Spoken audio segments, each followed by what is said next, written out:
Hey everybody, it's Dr. B and welcome to another Toolkit Tuesday where I share a tool from my latest book, the book, How to Navigate Clocksuckers to Lead a Happy, Abundant Life.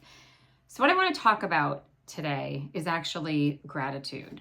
Now, a lot of you may know, anybody who follows me on Facebook knows that I have been running a gratitude challenge where I list 3 things every day that I'm grateful for. I've been doing it since 1st of January. I've had a couple of misses where I didn't get to post on social media and didn't put them out there, but I have been. Now, recently, there have been a lot of things happening in a world front, on the political front, and in local communities. A lot of things happening in the Texas floods, for instance, and a lot of other tragic, troubling, frustrating things. And I actually had someone message me the other day when I posted 3 things I was grateful for. And they were minor things. These are things like, somebody buying my cup of coffee, or maybe it was, having a new client enter my space, or it might have been seeing a cute dog hang out a window. And sometimes they're big things, like really big things that I'm grateful for. But I posted and they messaged me and they were very upset that I seemed tone deaf to the tragedies and the problems that were happening in the world. So a lot of people who have worked with me know that I hold dualities in all of the work that we do, that I can have both joy and sorrow at the same time, that I can be both angry and happy at the same time, that I can be hopeful and hopeless sometimes in the same breath, because life is complex.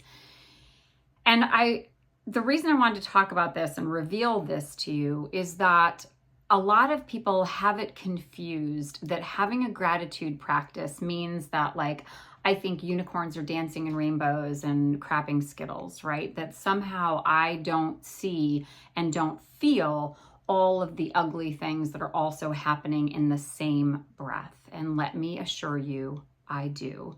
I have all of those same complex feelings.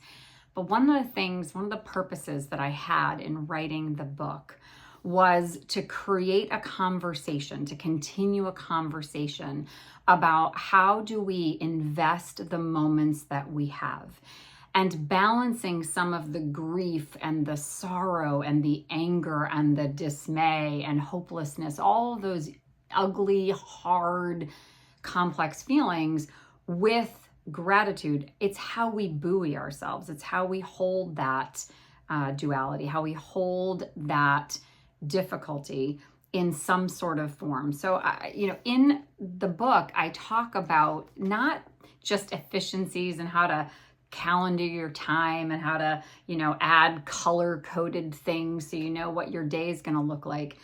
It's so much bigger than that. It's about what I talk about in here is how do you live with intention? How do you live each moment in presence? How are you there in the moments that you're in, right here, right now? How do you do that so that you can make effective decisions about how you invest your time? You can be efficient in the way that you schedule and manage your time. That's what it's all about, folks. So being grateful, and I talk about gratitude, attitude of gratitude in here, that how do you balance some of the struggles and strife and frustrations? And I have a lot. Right now I'm sitting in my office and I have no air conditioning. I have not had air conditioning since the beginning of the season. Now, when you stack not having air conditioning up against people who are living in flood-ravaged zones with tragic consequences, in war zones, in hunger, incarcerated, it doesn't stack up. But for me, this is gross. I'm starting a bead of sweat, I'm sure, down my forehead right now. But that isn't the whole story. And I also have some tools in here about how we tell our stories and what are the details that we leave in and out of the way that we talk about how our lives are going, how our teams are progressing, how our leadership journey is evolving. All of those things are so incredibly important. So with that, if you have not already picked up a copy of the book, what are you waiting for? Time is a wasting. Get it? I punned it.